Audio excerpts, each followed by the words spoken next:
Más de 12 millones de personas del Cuerno de África carecen de alimento, agua y asistencia sanitaria. Los indígenas solo queremos vivir bien, no mejor.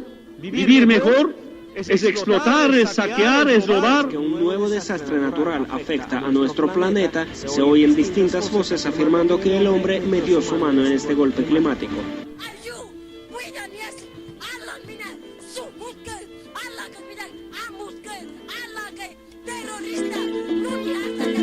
En estos momentos vivimos una temporal calma porque se vive lo que se llama el ojo del huracán. No se puede engañar a una persona educada y por ello la educación se identifica con la libertad, la democracia y el progreso y también con la capacidad crítica de reconocer los valores, los nuestros y los de los demás.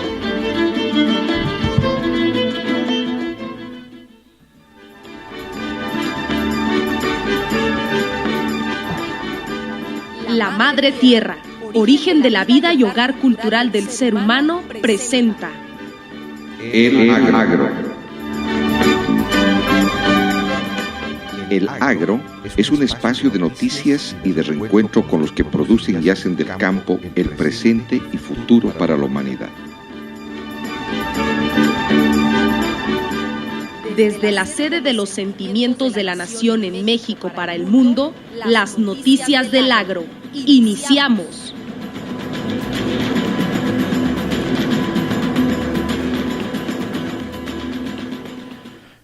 Muy buenos días, amigas y amigos. Me da un gran gusto saludarlos en esta fecha importante, sobre todo porque tenemos mucha información. Nuestros reporteros, corresponsales y enviados especiales desde el lugar de los hechos le estarán informando lo que está sucediendo en el mundo, en el país y obviamente aquí en el estado de Guerrero. Exigen organizaciones sociales una fiscalía especializada para esclarecer el asesinato de Ranferi Hernández. Guevara Tejedor dijo que el múltiple homicidio fue por hacer activismo y reclamar los derechos políticos, sociales y culturales y sobre todo por exigir la libertad de los presos políticos y la presentación con vida de los 43 estudiantes de Ayotzinapa desaparecidos. Pues el día de ayer finalmente solicitó licencia al Congreso local Marco Antonio Leiva Mena ante la inminente decisión de revocarle el mandato. Con la solicitud de licencia que envió Leiva Mena, en el Poder Legislativo quedó suspendido el procedimiento de juicio de revocación de mandato que desde la semana pasada realiza la Comisión Instructora, el presidente municipal de Chilpancingo. Vincula Donald Trump la necesidad del muro con México con el asesinato de Ranferi Hernández. La declaración la hizo el presidente estadounidense en una conferencia de prensa conjunta que ofreció en uno de los jardines de la Casa Blanca con el líder de la mayoría republicana en el Senado, Mitchell McConnell. Bueno, pues y también en otro tema no menos importante, 2 ejecutados más ayer en Chilpancingo, uno en Acapulco, otro en Atoyac.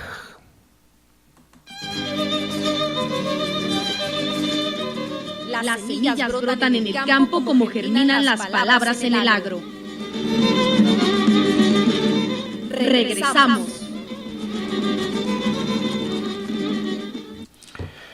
Bueno, pues continuamos con más información. Son las 8 de la mañana con 16 minutos. Vamos inmediatamente a Deutsche Welle en las noticias de última hora. Vamos al reporte.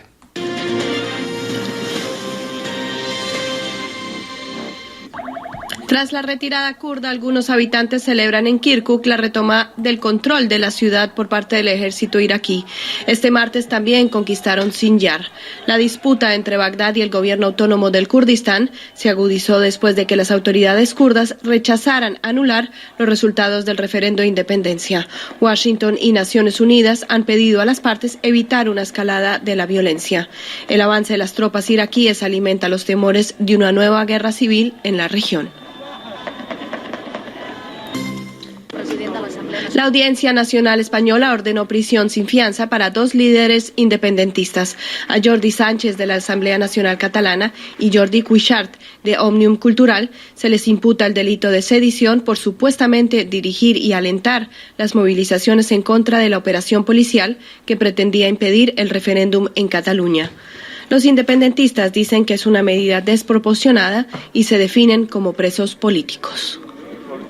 El jueves se vence el ultimátum del gobierno central al presidente catalán Carles Puigdemont para que precise si declaró o no la independencia. Por su parte, pidió este lunes un margen de 2 meses para dialogar y negociar una salida política al conflicto al gobierno español. Revuelo en Malta por el asesinato de la periodista Daphne Caruana Galizia en un atentado con coche bomba. Caruana había denunciado de supuesta corrupción al primer ministro Joseph Muscat, a quien vinculó con el escándalo de los papeles de Panamá. Muscat, por su parte, calificó el asesinato como un ataque a la libertad de expresión y pidió justicia. En Venezuela, la opositora Mesa de la Unidad Democrática anunció que no retomará el diálogo si no se auditan las elecciones regionales del pasado domingo. Según el Consejo Nacional Electoral, el oficialismo ganó en 17 gobernaciones, mientras que los candidatos opositores lo hicieron en 5. El Estado de Bolívar sigue sin ofrecer un resultado definitivo. La constituyente venezolana juramentará este martes a los nuevos gobernadores. ¡Marta asesina! ¡Marta asesina! Marta Huatay, considerada como una de las cabecillas del grupo terrorista Sendero Luminoso, fue puesta en libertad tras cumplir una sentencia de 25 años de cárcel. Conocida como la Camarada Rosa Omari Huatay, de 74 años, fue procesada por ser la líder de Socorro Popular, una agrupación creada en principio para conseguir fondos y atender a los heridos de Sendero Luminoso, pero que luego realizó atentados terroristas y asesinatos selectivos.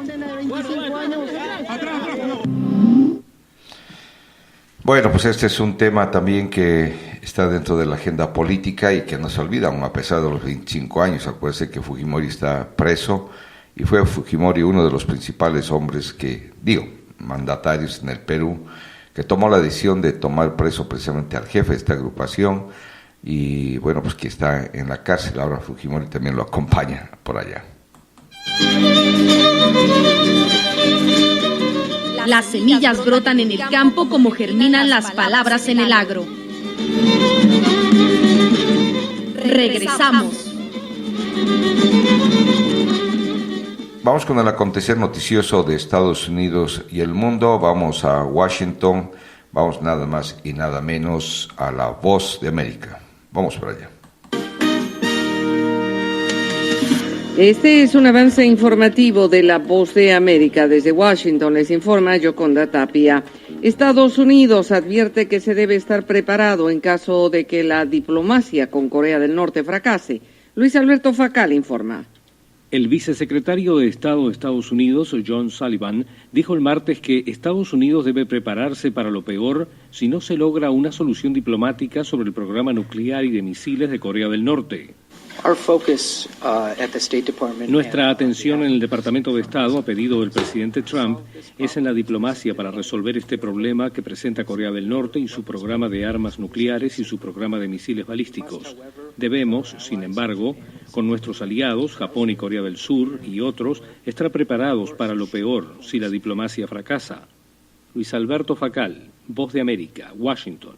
El presidente Donald Trump dice creer que Cuba es responsable de los ataques contra el personal del gobierno estadounidense en La Habana.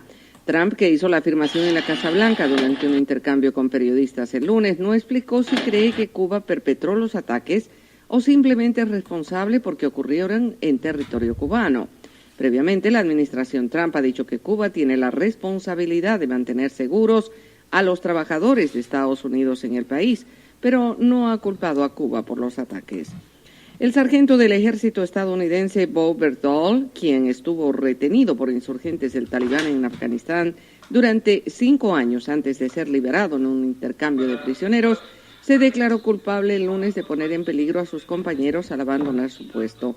En una audiencia en una corte marcial en Fort Bragg, en Carolina del Norte, Berthold, de 31 años, se declaró culpable de cargos de deserción y mala conducta ante el enemigo.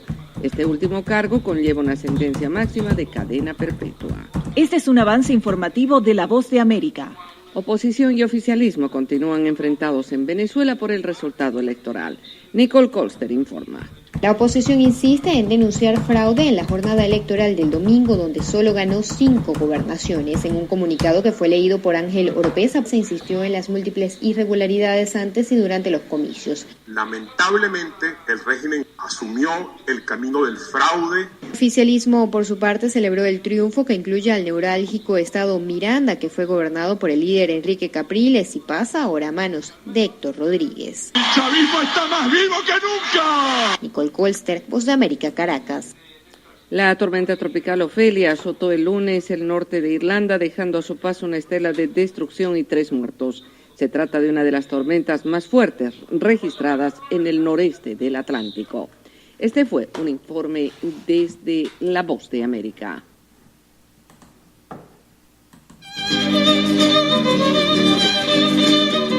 Las semillas brotan en el campo como germinan las palabras en el agro. Regresamos. Bueno, pues decíamos al inicio de este servicio informativo que los kurdos abandonan Kirkuk. Las fuerzas iraquíes expulsan a los kurdos de Kirkuk 3 semanas después del referéndum de independencia. En Kirkuk se festeja la llegada de las fuerzas iraquíes. Los partidarios del gobierno central iraquí no pudieron contener su alegría después de un intenso día en el que las tropas recuperaron instalaciones clave, incluyendo un yacimiento petrolífero y una base militar. Kirkuk, una provincia rica en petróleo, reclamada tanto por los kurdos como por el gobierno iraquí, había estado controlada por los peshmerga kurdos desde que las fuerzas iraquíes huyeron en 2014 con la llegada de Estado Islámico a la región. La ofensiva llega 3 semanas después de que los residentes de la región del Kurdistán se pronunciaran con una abrumadora mayoría en favor de la independencia de Bagdad en un controvertido referéndum. Miles de kurdos huyeron de la ciudad antes de la llegada de los soldados iraquíes este lunes. Nos dirigimos a Erbil porque la situación empeora. Llegaron las fuerzas paramilitares Al-Hasht y Al-Shabi y no podemos quedarnos en Kirkuk. Los niños estaban aterrorizados y teníamos miedo de que hubiera choques o cayeran granadas. Eso es lo que me preocupa. Antes de recuperar Kirkuk, Bagdad dijo que no quería un enfrentamiento armado, pero según los líderes peshmerga, el avance de las fuerzas iraquíes es una declaración de guerra.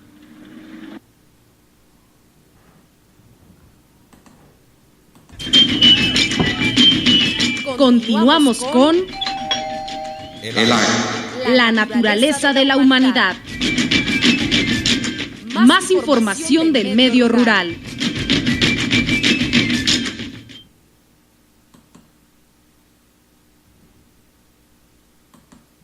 En los últimos años, el continente africano progresó en la reducción de la pobreza, la diversificación de la economía, la construcción de la clase media y la promoción en diversos sectores en crecimiento como la banca o las telecomunicaciones. Todos estos avances fueron enumerados por el secretario general de Naciones Unidas, Antonio Guterres, durante la presentación de la Semana de África, que tendrá lugar en la sede de la ONU en Nueva York desde este lunes hasta el próximo viernes. El evento busca lograr un continente africano integrado, próspero, centrado en las personas y pacífico, tomando como marco de referencia la concordancia en la aplicación de la Agenda 2030 para el Desarrollo de Naciones Unidas y la Agenda 2063 de la Unión Africana. Guterres destacó que hay un amplio espacio para reforzar el trabajo común entre Naciones Unidas y la Unión Africana en la promoción del desarrollo sostenible y la ampliación de oportunidades sin dejar a nadie atrás. Para ello destacó 3 áreas fundamentales, siendo la primera de ellas centrarse en los jóvenes africanos. El continente posee la población juvenil de más rápido crecimiento en el mundo. Podemos ayudar a aprovechar al máximo este dividendo demográfico mediante mayores inversiones en educación, especialmente en ciencia y tecnología, y garantizando la participación de los jóvenes en el desarrollo económico. En segundo lugar, resaltó la importancia del empoderamiento de las mujeres y niñas, que causa una innecesaria pérdida de potencial y crecimiento económico. Y finalmente, el empleo de métodos innovadores al usar los recursos y la financiación para el desarrollo. Jordi Trujols, Naciones Unidas, Nueva York.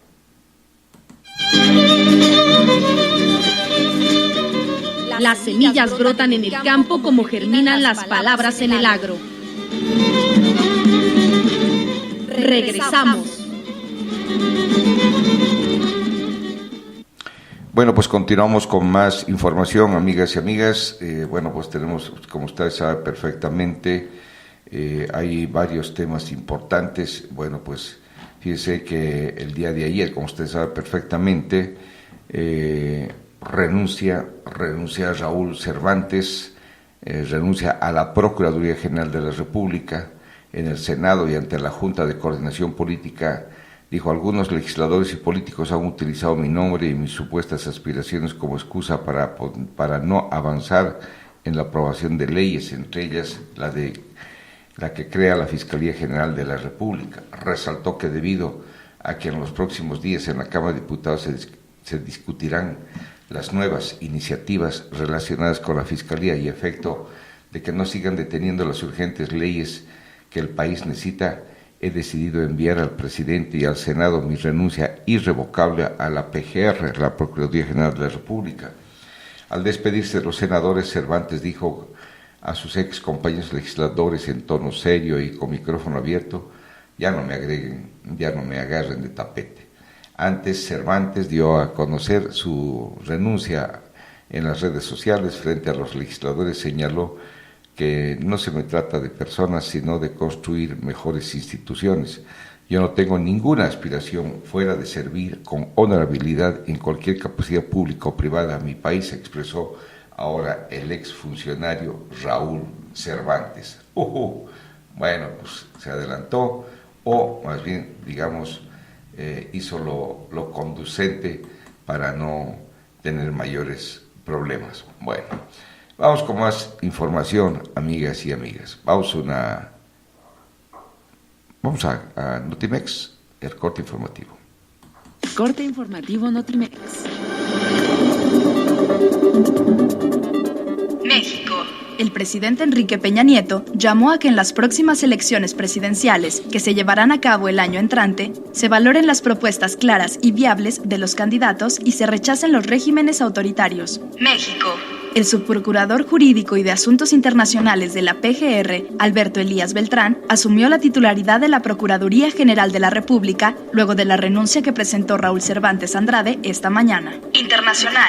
En el marco del Día Mundial de la Alimentación, el director general de la FAO, José Graciano da Silva, señaló que el hambre ha aumentado por primera vez en más de una década, al afectar a 815 millones de personas en el mundo, debido principalmente a la proliferación de conflictos y al cambio climático.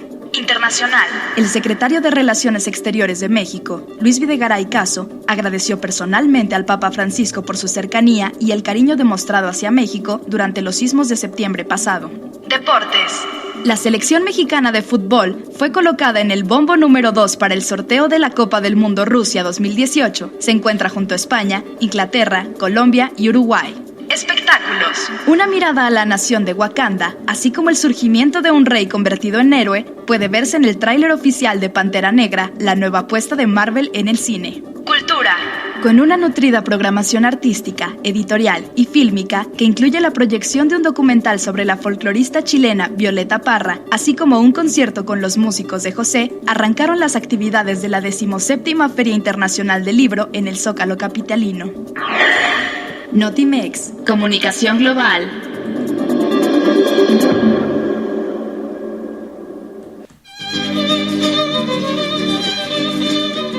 Las semillas brotan en el campo como germinan las palabras en el agro. Regresamos. Bueno, pues se ha dicho varias veces por analistas, por gente que hace perspectiva política, ¿qué va a pasar con Cataluña? Bueno, pues el gobierno español redujo su pronóstico de crecimiento como consecuencia de la crisis territorial con Cataluña. El lunes por la noche los manifestantes protestaban después de que la justicia hubiera ordenado el arresto de 2 líderes independentistas por organizar un asedio a la Guardia Civil el pasado 20 de septiembre. Este último capítulo en el conflicto entre Madrid y Barcelona agrava las tensiones. La agitación política no ha tardado en convertirse en incertidumbre económica. Con la crisis derivada del intento de independencia de Cataluña, el gobierno español ha tenido que reducir su pronóstico de crecimiento para el año que viene del 2,6 al 2,3%. El anuncio se efectuó después de que los expertos expresaran su preocupación por las consecuencias de la crisis. Las agencias de calificación han alertado de que la inestabilidad política y económica puede perjudicar la economía catalana y que, de continuar con la salida de empresas, eso podría terminar provocando una recesión en Cataluña, lo que indudablemente afectaría al conjunto del crecimiento del Producto Interior Bruto. Cataluña representa una quinta parte del Producto Interno Bruto del país. Aunque los separatistas aseguran que la región prosperaría fuera de España, desde que estalló la crisis, numerosas empresas han trasladado su sede a otras zonas del país. Es el caso de los dos mayores bancos catalanes y de otros grandes consorcios que se suman a cientos de empresas más pequeñas. Y una recesión en Cataluña también afectaría al Producto Interno Bruto de España en su conjunto. Y bueno, pues las movilizaciones tras el encarcelamiento de dos líderes del movimiento independentista allá en Cataluña, estamos hablando en prisión preventiva de los presidentes de la Asamblea Nacional de Cataluña y Òmnium Cultural. El gobierno catalán consideró dinamitada la posibilidad de dialogar con Madrid. Escuchemos. Seguimos en España con la crisis política de Cataluña, tras el envío a prisión preventiva de los presidentes de las organizaciones Asamblea Nacional Catalana y Òmnium Cultural. El gobierno de la región considera dinamitada la posibilidad de dialogar con Madrid, mientras en varias ciudades catalanas han comenzado las movilizaciones en contra de la decisión de la justicia española. Nuestro corresponsal en Madrid, Francisco Guaita, nos cuenta más. Hola Fran, cada vez menos tiempo y menos oportunidades quedan a Madrid y Barcelona para llegar a algún tipo de entendimiento antes de la aplicación del artículo 155 de la Constitución. Muy buenas, Fernando. En los últimos días, el desafío independentista se había traducido en movimientos políticos sutiles, en un tono sosegado entre el gobierno español y el gobierno catalán. El último ejemplo fueron las cartas que se enviaron este pasado lunes tanto Mariano Rajoy como Carles Puigdemont. Eso sí, estaban en idiomas diferentes. El gobierno español diciendo que se tenía que volver a la legalidad y que entonces se sentarían. El gobierno catalán que era necesario el diálogo y la mediación internacional. Sin embargo, el encarcelamiento de los presidentes de las dos asociaciones independentistas civiles más importantes de Cataluña han levantado ese tablero político. Por un lado, la Generalitat se ha manifestado a las 12, los miembros del gobierno catalán, pidiendo, por un lado, que se respete los derechos y las libertades. Allí también ha estado la alcaldesa de Barcelona. Recordemos que el Ayuntamiento de Barcelona ha paralizado su actividad institucional este martes y el miércoles. Por su parte, el vicepresidente de la Generalitat, en una entrevista a RAC, a una cadena de radio local, ha dicho que en estos momentos no es posible el diálogo mientras que haya represión. Y es que desde diferentes puntos del independentismo se habla ya de presos políticos. Ha entrado el Código Penal en el proceso separatista y esto marca un antes y un después. Está claro que esto va a cambiar y sobre todo lo que va a generar va a ser importantes movilizaciones. La primera a las 8 esta tarde en el centro de Barcelona, donde se esperan miles de personas para protestar contra los encarcelamientos de estas dos personas. Por su parte, el gobierno español lo que recalca es que se tiene que respetar la justicia. Dicen literalmente que quien la hace, la paga y que en estos momentos no ha habido ninguna decisión política, sino que todo esto han sido decisiones judiciales. Lo que está claro es que el independentismo se ha recompuesto, ha vuelto a estar unido después de la decisión de este pasado martes en el Parlamento catalán, cuando Carles Puigdemont, el presidente de la Generalitat, no era claro sobre si declaraba sí o no la independencia. Parte de los separatistas daban la espalda porque creían que en este momento se tenía que seguir lo que había dicho el referéndum del 1 de octubre, esos resultados que para parte del independentismo estaba claro, estaban totalmente legitimados y que habían dicho sí con un 90% de aprobación. Ahora quedan menos de 48 horas para que Carles Puigdemont pueda revocar su posición. Es el jueves a las 10 de la mañana y en ese momento, en el caso de que no lo haga, el gobierno español activará el artículo 155 en el que se restablece la legalidad en Cataluña, un concepto muy abierto, aún no hay medidas, pero lo que está claro es que el encarcelamiento de estos dos presidentes de las asociaciones civiles independentistas más importantes han cambiado el punto de vista de los separatistas.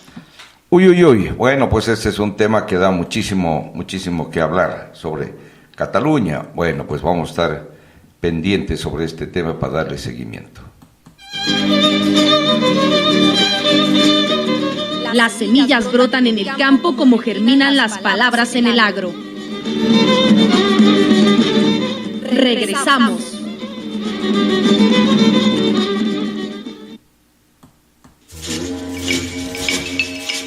El agro. Es un programa dedicado al campo. Los campesinos siembran y nosotros consumimos.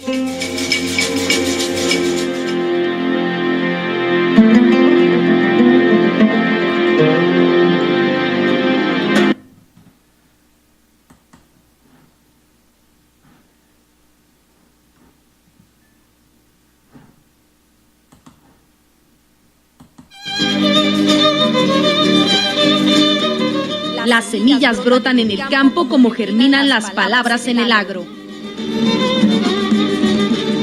Regresamos.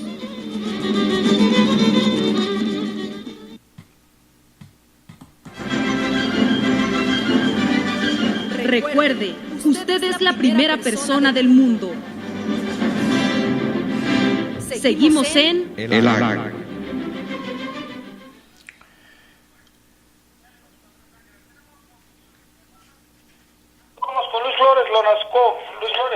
Gracias. Muy buenos días, Víctor Güences, estimadas amigas y amigos, muy buenos días, muchas gracias. Estamos enlazados con Noticias El Agro y también con Radio Universidad. El día de ayer se celebró el Día Mundial de la Alimentación y el tema fue cambiar el futuro de la migración invertida en seguridad alimentaria y desarrollo rural. Y el día de hoy es el Día Internacional para la Erradicación de la Pobreza. El Día Internacional para la Erradicación de la Pobreza se celebra cada año el 17 de octubre. Fue reconocido por Naciones Unidas en 1992, pero la primera celebración de dicho día tuvo lugar en París, en Francia, en 1987, cuando más de 100,000 personas se reunieron en la plaza de Trocadero para manifestarse a favor de los derechos humanos y la libertad en honor a las víctimas de la pobreza, el hambre, la violencia y el miedo. La convocatoria fue organizada por Joseph Wyszynski, fundador del movimiento internacional que se denominó Cuarto Mundo. El Día Internacional para la Erradicación de la Pobreza ha sido observado cada año a partir de 1993, desde su declaración en la Asamblea General de la Organización de las Naciones Unidas. ¿Cuál es el propósito? Es promover mayor conciencia sobre las necesidades para erradicar la pobreza y la indigencia en todos los países del mundo, en particular en los países en desarrollo como México, además de la necesidad que se ha convertido en una de las prioridades del desarrollo. En la Cumbre del Milenio, jefes de Estado y de Gobierno se comprometieron a reducir nada más y nada menos a la mitad en el 2015. Ya estamos en el 2017 y no se han cumplido con esos objetivos. El porcentaje de las personas que viven en la indigencia no solamente se ha frenado, en algunos lugares también ha crecido. El 17 de octubre presenta una oportunidad para reconocer el esfuerzo y la lucha de las personas que viven en la pobreza, la posibilidad de hacer también oír sus preocupaciones y en un momento para reconocer que los pobres son los primeros en luchar contra la pobreza.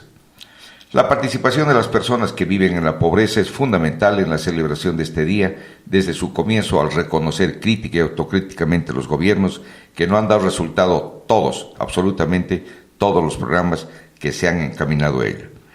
Este año el lema de esta fecha es responder al llamado del 17 de octubre a poner fin a la pobreza hacia una vía de sociedades pacíficas e inclusivas. Debemos reconocer también que la soberanía alimentaria y la seguridad alimentaria en México son afectadas por múltiples factores, principalmente en el mercado mundial. La población está creciendo y las tierras de cultivo están siendo utilizadas cada vez más para producir biocombustible en lugar de producir alimentos para consumo humano. En el caso particular del estado de Guerrero, en el país la carencia alimentaria disminuyó 3.8%, lo que significa que 1 millón de personas quedaron fuera de este indicador de pobreza, según la medición del Consejo Nacional de Evaluación de la Política de Desarrollo Social, conocida como Coneval. Bueno, pues la medición de la pobreza refiere que hay 27 millones de mexicanos en situación y 28 millones están registrados como parte de un crecimiento que todavía no se pondera, como decir que todavía los programas sociales no están dando los resultados correspondientes. Bueno, debemos decir que entre estos estados están Tamaulipas, Morelos, Nayarit, Guanajuato, Oaxaca, Chiapas y el estado de Guerrero.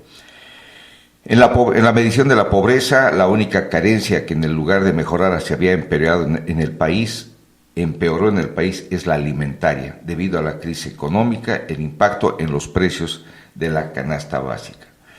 En el balance de los 4 años recientes, la Comisión Nacional de Evaluación ha medido la pobreza multidimensional, las carencias sobre salud, educación, vivienda y servicios básicos que muestran significativas mejorías y la seguridad social como un comportamiento estable. En cambio, el sentido alimentario empeoró en 3.8 millones de personas en este periodo. Eso es cuanto podemos reflexionar de manera conjunta con motivo del Día Mundial de la Alimentación y el día de hoy, que es el Día Internacional para la Erradicación de la Pobreza. Muchas gracias, muy buenos días. Gracias, Víctor Hues. Hasta luego. Gracias, muy buenos días. Muy amable. Bueno, eso es cuanto podemos informar. Vamos a una pausa y regresamos con más información desde el lugar de los hechos. Las semillas brotan en el campo como germinan las palabras en el agro. Regresamos.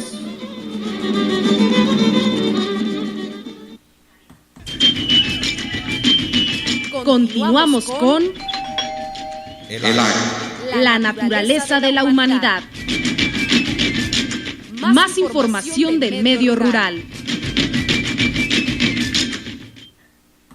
En el Día Mundial de la Alimentación, el Papa Francisco urgió a hacer frente al cambio climático y los conflictos para hacer que la migración sea una opción segura y voluntaria, no un acto de desesperación por falta de comida o de seguridad.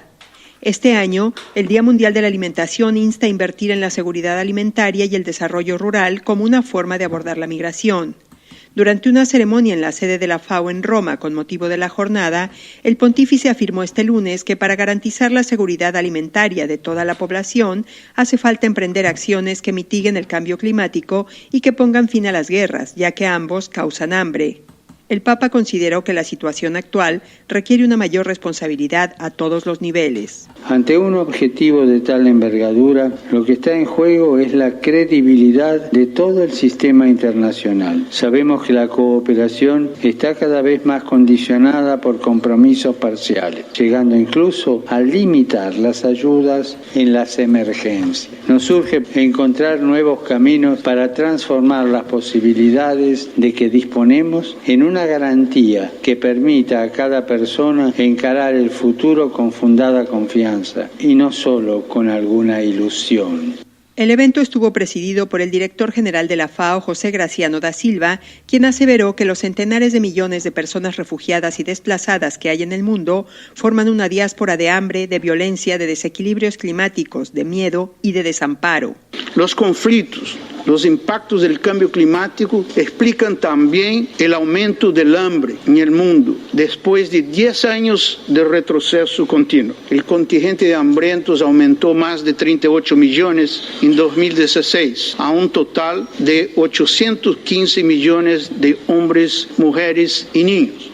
Durante la ceremonia del Día Mundial de la Alimentación, el Papa develó en los jardines de la FAO una estatua dedicada al niño sirio de 3 años, Alan Kurdi, quien conmocionara al mundo cuando apareció ahogado en las costas turcas luego del naufragio de la barca en la que su familia intentaba llegar a Grecia en busca de refugio en 2015. Carla García, Naciones Unidas, Nueva York. Bien, pues toman padres de familia la primaria Francisco Figueroa Mata aquí en Chilpancingo y exigen a las autoridades su intervención.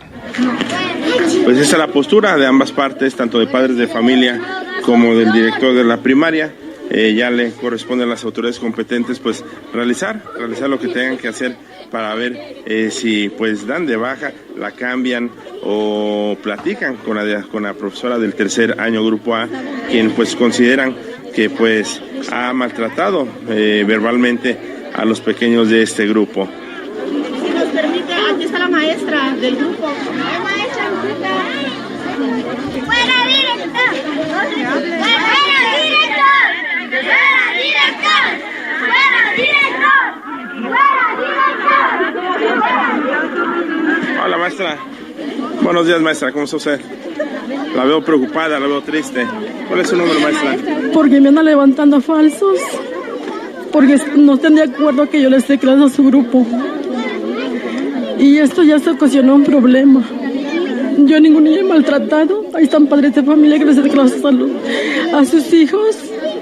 Y no sé qué quieren los papás de verdad. Es un sentimiento que la maestra tiene. Yo he trabajado con sus hijos. Yo les digo, déjenme trabajar con sus hijos. No me conocen ustedes. Denme una oportunidad. Pero pues... ¿No ha existido el maltrato que comentan? No, pero ellos pues me quieren sacar. Ajá. Me quieren sacar porque pues no soy de su agrado para sus hijos. Okay. Es del tercero AUSAS, ¿verdad? Sí. ¿Cómo se llama? María Guadalupe Real Contreras. Okay. ¿Algo que se agregar, maestra? Pues les vuelvo a decir a los padres que me dejen trabajar con sus hijos. No me conocen. Eso es todo. Okay, gracias, maestra. Yo quiero decir algo por eso. Yo sí la conozco. A mi niño es uno de los niños que siempre lo está apurando. Es uno de los niños que siempre le está exigiendo porque mi niño es muy lento. Son como 4 niños, es una niña y 3 niños que siempre les está exigiendo. La vez pasada me lo hizo llorar. ¿Por qué? Porque le tiró la comida a un niño y no le dijo, ¿sabes qué? Yo te presto para que le compres la comida. No, lo mandó y le dijo que quería la comida, pero ya, que a ella no le importaba. Mi niño se puso a llorar porque mi niño me lo dijo y me lo confirmó la señora de la comida, que mi niño iba en llantos. Mi niño me dijo, ¿me permite hablar? Mi niño me dijo, dice, ¿sabes qué, mamá? Yo le expliqué a la maestra que yo ya había comido, que yo ya no tenía dinero. Me puse a llorar enfrente de ella y no fue quien para decirme, bueno, yo te la pido fiada y mañana la pagas. No lo hizo. Al día siguiente yo veo a la señora de la comida y me dice, señora, su niño iba llorando, pareciera que le habían pegado. ¿Por qué? Porque la señora, la maestra, le exigió a la voz de ella y que a ella no le importaba si llevaba dinero. La semana pasada, el viernes, les dejó todo un bloque de tarea, de la entidad donde vivimos. ¿Por qué? Porque en esta semana tienen examen. Imagínese usted, ¿cómo los niños van a contestar todo un bloque? Si por eso ellos como maestros tienen que ver su trabajo durante la semana para ir metiendo todos los libros. Así que mi niño ahí está apurado, no lo terminó porque es demasiada tarea. Mi niño me dijo, ¿sabes qué, mamá? Estoy muy cansado. Es demasiada tarea. No está apta para mí. Pues ahí está, esto es lo que está ocurriendo en la escuela Francisco Figueroa Mata, la versión de la maestra, la versión del director, la versión de los padres de familia. Y usted es el mejor juez para calificar la situación que se está viviendo en este momento en la colonia Francisco Figueroa Mata. Regresamos para Agencia de Noticias Irsa, Fabián Trigo. Bueno, pues nuestro compañero Fabián Trigo. Las semillas brotan en el campo como germinan las palabras en el agro. Regresamos. Continuamos con más información, amigas y amigos. Se mantiene alerta máxima en Portugal. Los distritos de Coimbra y Castelo Branco fueron de los más afectados por los devastadores incendios. A muchos aquí les cuesta creer lo que ven. Llamas que arrasan bosques enteros, invaden poblados y destruyen todo lo que se encuentran en su camino. Según las autoridades portuguesas, las altas temperaturas, los vientos fuertes y las condiciones de sequía extrema avivaron las llamas. Los distritos centrales de Coimbra y Castelo Branco han sido los más afectados. Muchas de las víctimas fueron sorprendidas por el rápido avance de las llamas, quedando atrapadas en sus casas sin posibilidad de escapar. El viento constante aviva las llamas y los bomberos no pueden contenerlas. Cada vez más gente se ve obligada a abandonar su casa. Más de 5.000 bomberos y soldados luchan contra las llamas. Portugal ya enfrentó en junio incendios devastadores que dejaron un saldo de más de 60 muertos. Ahora el país vive un nuevo desastre. Bueno, pues estas son tragedias que no se pueden parar. Estamos hablando que Portugal también logra controlar todos los incendios que han dejado 36 muertos. Portugal logra controlar todos los incendios en los que al menos 36 personas han fallecido.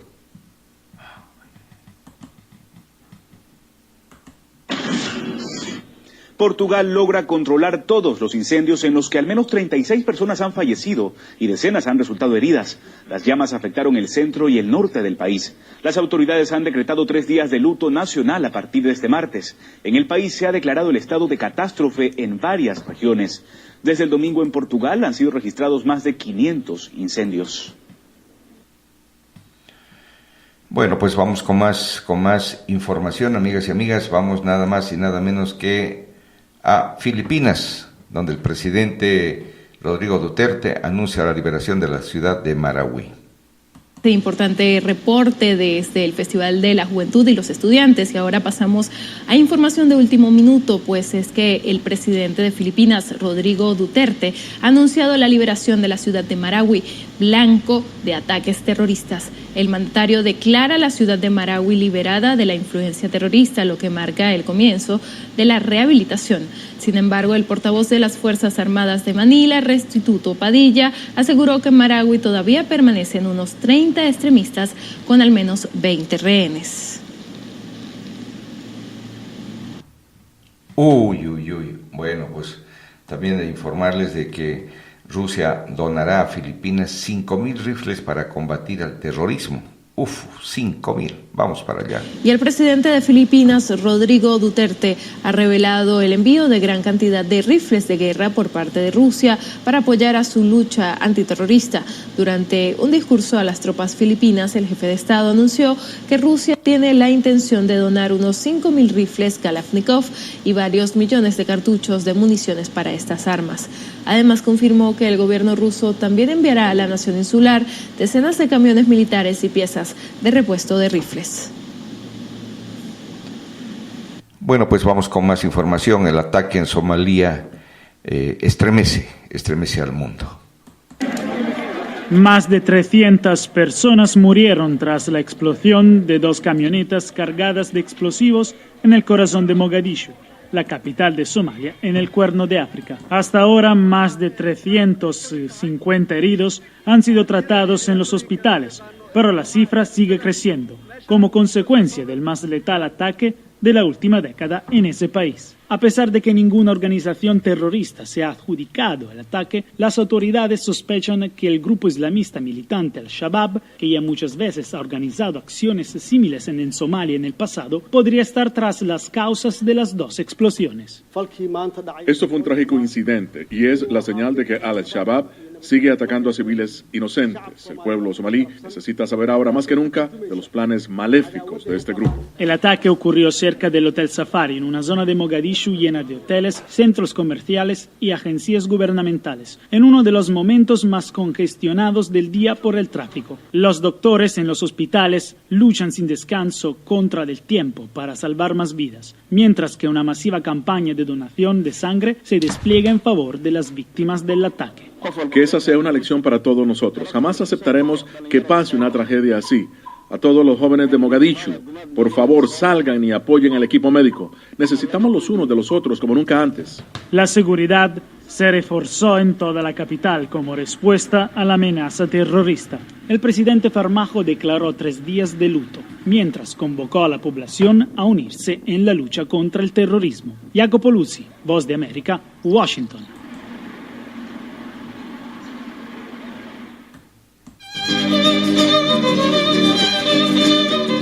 Las semillas brotan en el campo como germinan las palabras en el agro.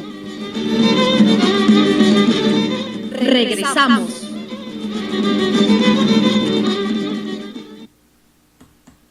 La Organización Mundial de la Salud, la OMS, colabora con el gobierno de Nigeria en una campaña de vacunación contra la fiebre amarilla que se inició el pasado viernes en el país africano.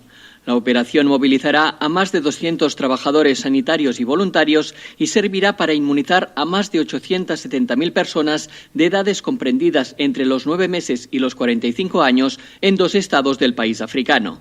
La OMS colabora con las autoridades de salud nigerianas en 9 zonas del estado de Kwara, situado al oeste del país, y en 2 del estado de Kogi, en el centro de la nación africana. La OMS y sus socios apoyaron la respuesta del gobierno nigeriano al brote de la enfermedad desde la confirmación de un caso de fiebre amarilla el pasado 12 de septiembre en la comunidad de Oke-Owa, en el estado de Kwara. El último brote de fiebre amarilla en la nación africana se declaró durante el año 2002 y causó 11 muertos. Jordi Trujols, Naciones Unidas, Nueva York.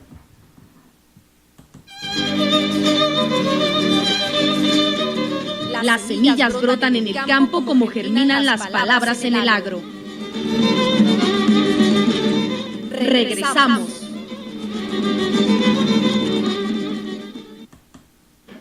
Por otra parte, en la vecina Siria, las milicias kurdas respaldadas por la coalición de Estados Unidos están en la recta final para tomar el control total de la ciudad de Al-Raqqa.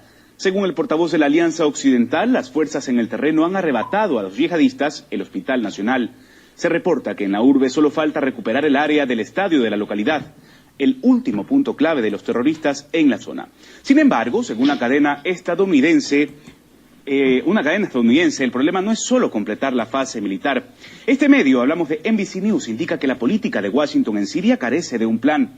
Precisa que sí se gana en el terreno al terrorismo, pero la administración de Trump tiene discrepancias respecto a qué hacer después.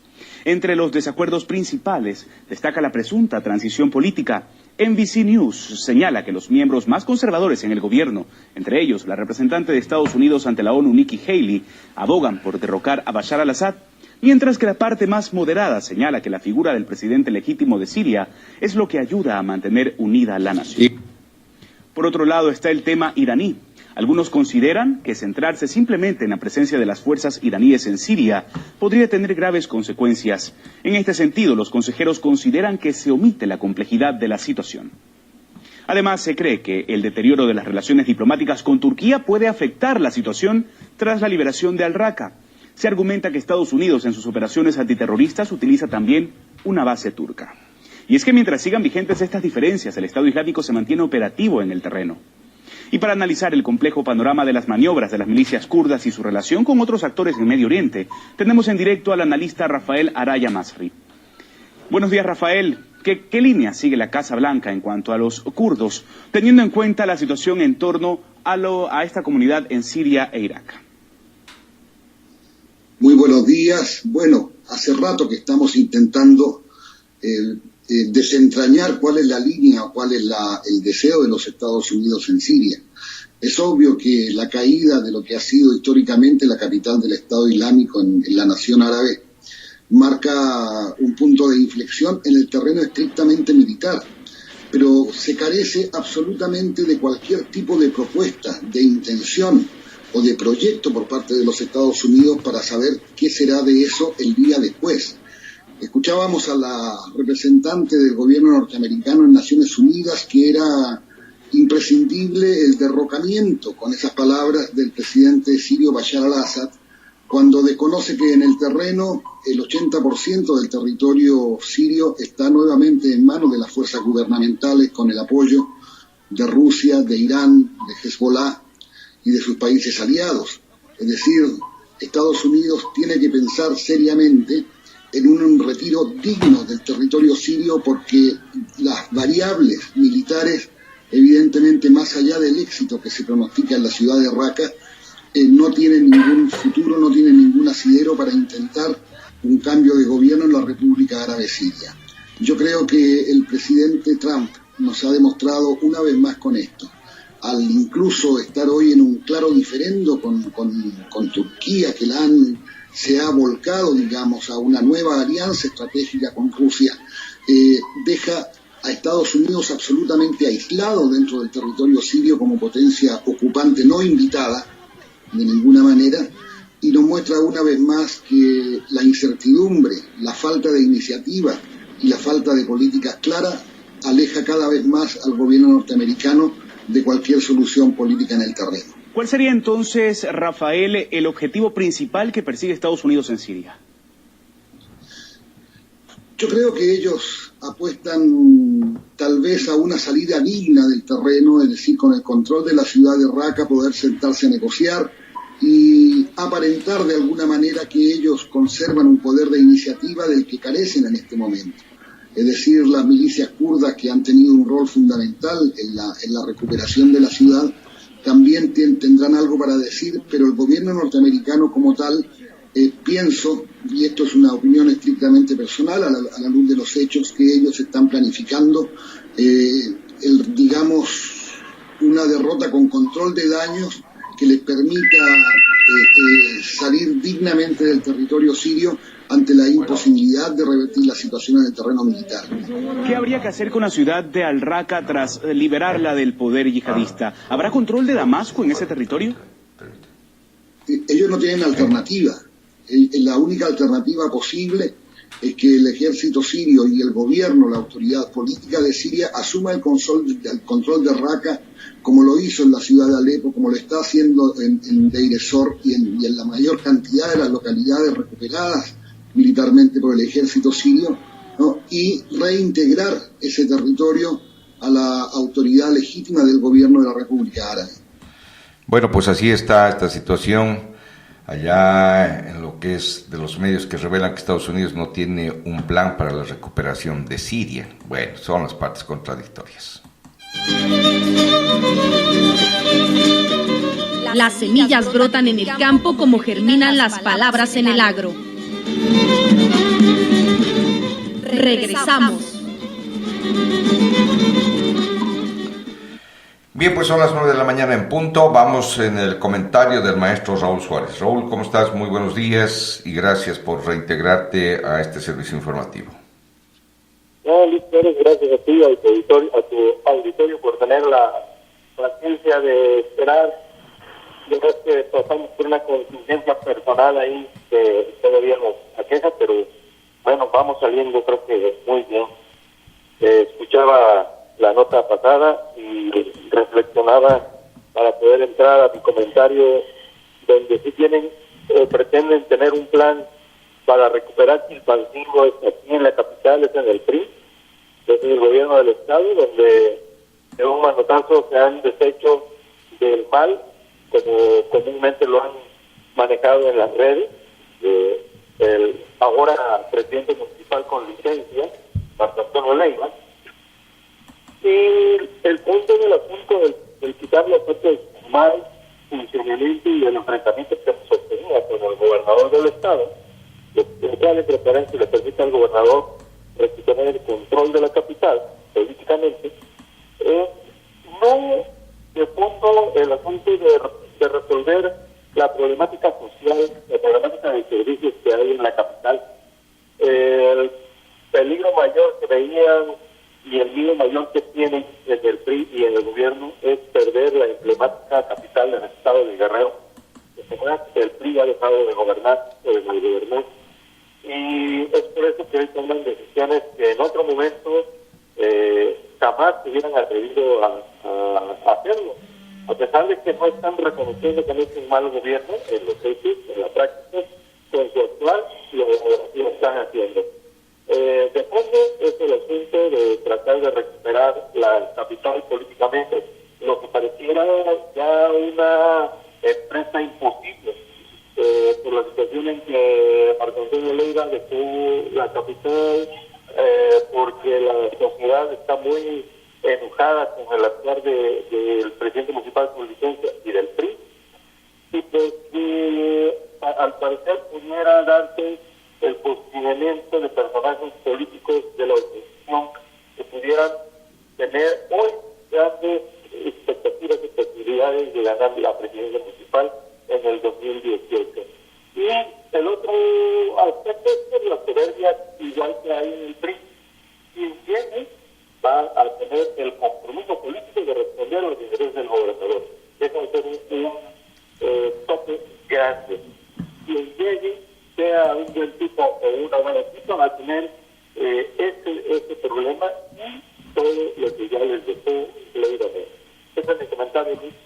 Hasta luego. Muy bien, pues te agradezco muchísimo la atención, Raúl Suárez. Estamos en contacto. Muy buenos días. Gracias. Buenos días. Bien, pues don Raúl Suárez, un compañero, un colega, bueno. Y bien, pues vamos con más información, amigas y amigos. Bueno, pues en México más mujeres jóvenes con cáncer de mama.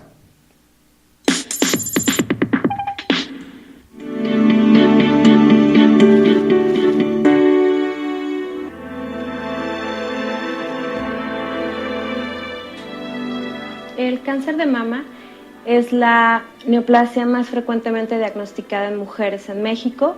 Aproximadamente 23,000 casos fueron diagnosticados solo el año pasado, y de estos 23,000 casos, el 15% corresponde a mujeres jóvenes.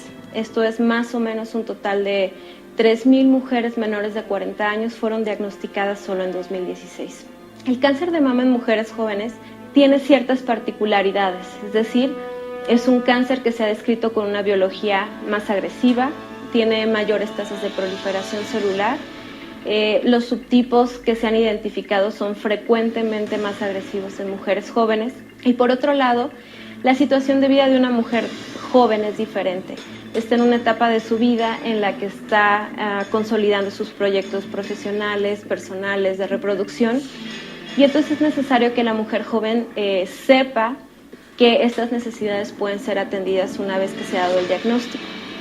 Por ejemplo, si una mujer joven quiere tener hijos después del diagnóstico, es necesario que lo comunique a su médico para que se puedan establecer protocolos de preservación de la fertilidad. También es importante que las mujeres sepan que es muy probable que si se tiene cáncer antes de los 40 años, sea portadora de una mutación en genes asociados con cáncer hereditario. Y ahora... Bueno, pues y en otro tema también no menos importante, bueno, pues reconocer también que don Enrique es el rostro de la esperanza tras la tragedia en México. Vamos con Telesur. Ahora revisemos las historias que surgen entre los escombros dejados por el terremoto del 19 de septiembre en México, algunas llenas de esperanza en medio de la tragedia. Nuestro corresponsal Pablo Pérez nos trae una de ellas. Piedra por piedra va cayendo el edificio donde vivieron 8 familias y florecieron 5 negocios. Entre los escombros aparecen 50 años de recuerdos. Cuentan que quienes aquí vivían solo pudieron rescatar algunos documentos.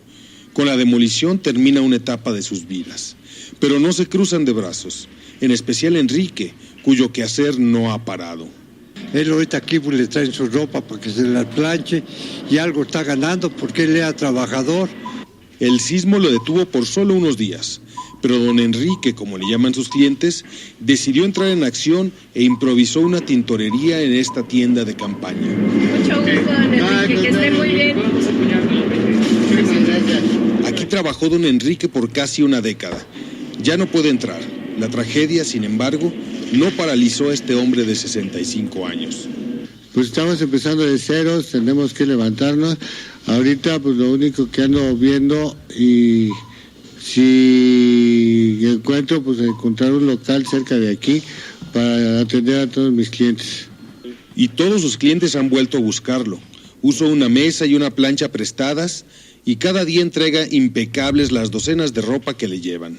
Vamos a echarle para adelante Y pues mientras Dios me dé vida, fuerzas y voluntad, pues aquí estaré con la fe del mundo para poder salir adelante. Se calcula que más de 250,000 personas perdieron su hogar tras los sismos de septiembre. Lo que no se sabe con exactitud es cuántos empleos se perdieron tras la tragedia que dejó 1,046 escuelas inhabilitadas y desplomó 38 inmuebles tan solo en la capital. Este es uno de los más de 200 edificios que deberán ser demolidos después del 19 de septiembre. Pero lo que el sismo no logró dañar es la resiliencia de los mexicanos y la solidaridad de sus compatriotas. Pablo Pérez García, Telesur, Ciudad de México.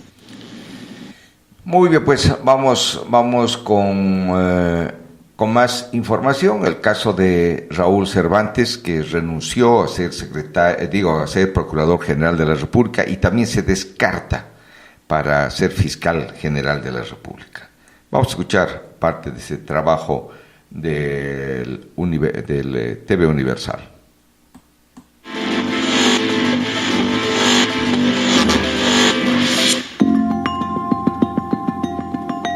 Raúl Cervantes Andrade estuvo al frente de la PGR 11 meses y 16 días, un periodo de claros oscuros. Enfrentó casos mediáticos como el caso de Odebrecht y el de los 6 exgobernadores investigados por diversos ilícitos. Logró la captura de los exgobernadores Guillermo Padres, Javier Duarte y Roberto Borge y Tomás Jarrett. Le tocó retomar las investigaciones de Ayotzinapa, Tanahuato, Nochistlán, Tlatlaya y pusieron a prueba la PGR. Dejó pendientes los casos de César Duarte y Roberto Sandoval. En septiembre se dio a conocer que posee un Ferrari registrado con domicilio en una vivienda de interés social en Cuernavaca, Morelos. Antes de ser procurador, Cervantes quiso ser ministro de la Corte. Esos son los claros oscuros que se identifican. Vamos también, al revelar su renuncia o su dimisión como procurador, Raúl Cervantes culpó a los legisladores de usarlo como excusa para no aprobar la creación de la Fiscalía General. Vamos al reporte. Algunos legisladores y políticos han utilizado mi nombre y mis supuestas aspiraciones como una excusa para ellos no avanzar en la aprobación de las leyes que permitirán mejorar las condiciones y herramientas con las que se procura justicia en nuestro querido México. Yo no tengo ninguna aspiración fuera de servir con honorabilidad en cualquier capacidad pública o privada a mi país. Por lo que, dado que los próximos días en la Cámara de Diputados se discutirán las nuevas iniciativas relacionadas con la Fiscalía General de la Nación y a efecto de que no sigan deteniendo las urgentes leyes que el país necesita, he decidido enviar al Presidente de la República y al Senado mi renuncia irrevocable a la Procuraduría General de la República a partir de este momento. Espero tanto en la Cámara de Diputados como en el Senado de la República tengan altura de miras y aprueben a la brevedad las leyes que aseguren una Fiscalía General, Procuradurías y Fiscalías en los estados eficaces, autónomas e independientes y con una arquitectura institucional homologada, diseñada para asegurar justicia a todos los mexicanos. Bueno, pues es Raúl Cervantes y bueno, pues así fue como avisó su renuncia. Bueno, pues también inician la carrera lo que se llama la carrera de independientes. Desde el primer minuto del día de ayer, 16 de octubre, los aspirantes a una candidatura independiente iniciaron la colecta de firmas para su registro.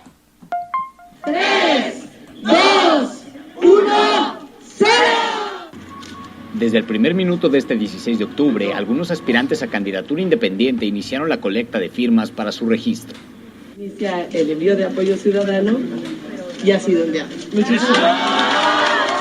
La madrugada de este lunes, Martín Márquez Zúñiga fue el primero en otorgarle su firma a la expanista Margarita Zavala, mediante una aplicación diseñada por el INE. Hace 15 años, 16 años, me hicieron exactamente lo mismo en el PAN. Y ahí es en donde vemos cómo gente secuestra los partidos. El periodista Pedro Ferriz de Con inició su recolección de firmas en la Estela de Luz, donde criticó la corrupción de la clase política tradicional. Con todos sus recursos, con toda su infraestructura, tienen ellos algo que nosotros no tenemos. Ellos tienen la imagen de que son unos rateros. Los independientes tendrán 120 días para juntar 866.593 avales ciudadanos si es que no quieren quedar fuera de la carrera presidencial.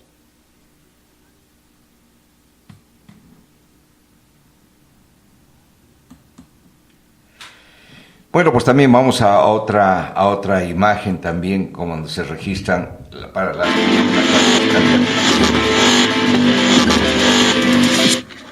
Esta es la credencial del lector de Javier. Javier es nuestro amigo, es nuestro compañero y además de todo es uno de nuestros apoyos, nos va a dar la firma. Esta es la aplicación que nos da el Instituto Nacional Electoral, ustedes la pueden bajar del iTunes, es bastante fácil, Apoyo Ciudadano. Y bueno, pues ahorita lo que voy a hacer es, entro aquí al icono, dice captura de apoyo, esta es la manera en la que arranca el proceso, aquí sale mi nombre, yo estoy cargando como persona mis firmas para presidente de la República, Armando Ríos Peter. Entonces le primo aquí, tengo que meter estas se las debo porque es mi secreto. Es secreto porque luego no se la doy ni a mi esposa, imagínate. Entonces ¿estás de acuerdo en conceder tu apoyo como ciudadano mexicano a Armando Ríos Peter para que pueda obtener el registro a una candidatura independiente al cargo de presidente de la República? Claro. Sí, protesto. Vientos. Entonces, aquí está la credencial de lector de Javier. Lo que voy a hacer es, le doy aquí clic. Primero tengo que identificar cuál es la credencial que se parece son distintos tipos. Entonces, en este caso, la que él tiene es tipo D. Aquí la tengo, es esta directamente, la bajo. Y entonces lo que vamos a hacer es escanearlo. La cámara, aquí tienes de frente, le pongo el teléfono, aquí para que lo pueda escanear. Si se alcanza a ver, ahí sacó una fotografía.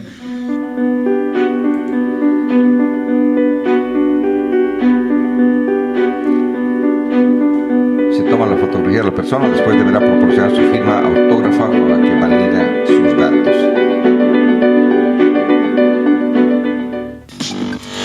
Bueno, pues así son los trabajos que están realizando precisamente ahí en lo que es la obtención de firmas, los que quieren ser candidatos e independientes. Bueno, el titular de la Secretaría de Educación, Aurelio Nuño, dice que en noviembre se normalizará el regreso a clases, dice la Secretaría de Educación Pública.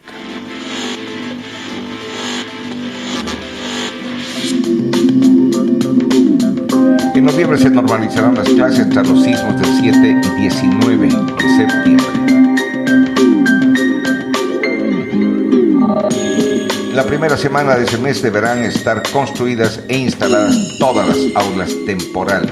Lo que esperamos es que para el 6 de noviembre estén instaladas todas las aulas temporales y estén reubicados todos los niños. Es decir, que hacia el 6 de noviembre el 100% de la matrícula ya está en clases. Es decir, los niños que ya regresaron a sus escuelas porque no tienen problema y tienen dictamen de seguridad estructural, y que también para el 6 de noviembre los que no ya estén en otras escuelas o en aulas de manera temporal. Tras la primera fase de normalización de las actividades escolares, se iniciará la reconstrucción de las escuelas en diferentes lugares del país. Bueno, a otro tema. Vamos antes, una pausa. Las semillas brotan en el campo como germinan las palabras en el agro. Regresamos. Bien, pues se ha criticado recientemente, vieron y hay fotos, testimonios, etcétera, de los viajes de Gamboa, Emilio Gamboa, en el uso de helicóptero oficial para ir a jugar golf, pero este no es su primer escándalo con aeronave, pues en el 2016 protagonizó otro. Vamos al reporte. Los viajes de Gamboa en helicóptero. El coordinador del PRI en el Senado de la República, Emilio Gamboa, tomó un helicóptero oficial en Campo Marte para ir a jugar golf. Esto hizo que se interrumpiera la práctica del equipo de tiro, para que así el priista y sus acompañantes pudieran abordar. Hace un año Gamboa se involucró en un escándalo similar. El el senador, un funcionario del SST y un empresario paseaban en Yucatán y decidieron aterrizar en un arrecife para poder abordar un yate. Aunque este era un área natural protegida, eso no importó y al final la SST solo multó al propietario y al piloto con una mínima cantidad. Bueno, pues así es. ¿Y qué es lo que dijo al periódico El Universal? También Gamboa explica por qué utilizó helicóptero de la Fuerza Aérea.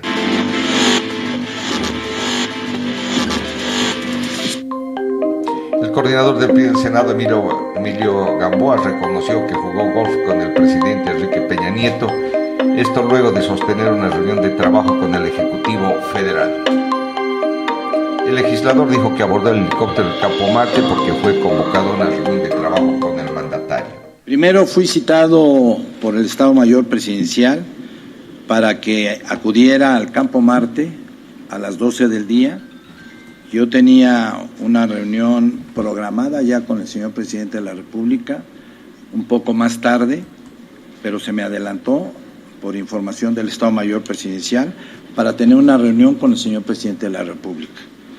Lo anterior, se los he dicho, la razón fundamental fue que el presidente Enrique Peña Nieto me manifestó que le había aceptado su renuncia al exprocurador Raúl Cervantes. Reflexioné con el presidente de la República, me pasé mucho más de una hora, hora y media platicando con él.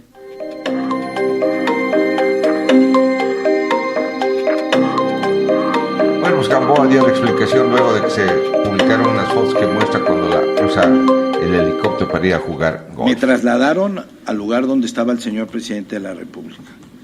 Reitero que acudí a una reunión de trabajo. Yo no sé ni estoy enterado qué es lo que suben a los transportes del Estado Mayor Presidencial. Yo no sé qué es lo que suben, no es mío.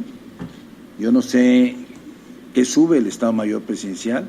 Lo que sí puedo decirles es que no fue equipo de Emilio Gamboa Patrón el que subieron, el que vi la foto el día de hoy. Después de trabajar con el señor presidente, me dijo vamos a caminar un rato, lo hace, tiene derecho, el presidente trabaja de lunes a lunes, no descansa ni sábado ni domingos, y tiene el derecho, salimos un rato, después de haber platicado una hora y media, y después llegando a Los Pinos, platiqué una hora y media más con el señor presidente sobre mis reflexiones de la agenda legislativa. Bueno, Emilio Gamboa da una justificación que se puede o no creer. Bien, pues vamos a una breve pausa. Al regreso, una entrevista. Las semillas brotan en el campo como germinan las palabras en el agro. Regresamos. Bueno, pues ¿afecta poco a Margarita Zavala o no? El 60% de la población considera que la salida de Margarita Zavala del PAN no perjudica al Frente Ciudadano por México. Ups, vamos. Es una encuesta del Grupo Reforma. ¿Afecta poco a Margarita Zavala? El 60% de la población considera que la renuncia de Margarita Zavala al PAN no afecta al Frente Ciudadano. ¿Cree que la renuncia de Margarita Zavala beneficia o perjudica al Frente Ciudadano? No hace diferencia, dice el 60%, 25% dice que sí, perjudica y el 9% no sabe. El PRI y Morena son vistos como los principales beneficiarios de la decisión de Zapata. ¿A qué partido favorece más la frecuencia? Bueno, pues al PRI, a Morena, La población se divide respecto a si fue acertada su decisión de renunciar al PAN. Considera acertado equivocar la decisión de Margarita Zavala. Acertada, dice el 45%, equivocada, dice el 42%. Y en los entrevistados no votaría por ella. ¿Usted votaría por Margarita Zavala como candidata independiente o no votaría por ella? No votaría por ella, 49%, sí votaría por ella, 24%.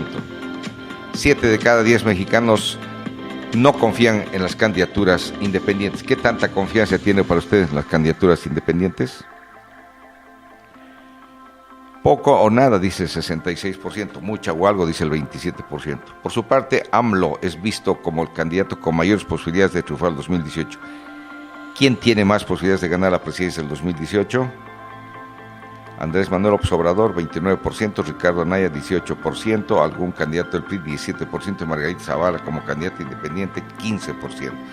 Bueno, pues este es una encuesta que hizo la empresa Datología Reforma, analizando la realidad. Bueno, pues este es un tema también interesante. Bueno, vamos con más información. Bueno, pues Luis Puente es el coordinador nacional de Protección Civil y él hace algunas reflexiones, advierte retrasos de municipios y delegaciones en la prevención de sismos. ¿Usted le cree o no le cree? Vamos a una pausa.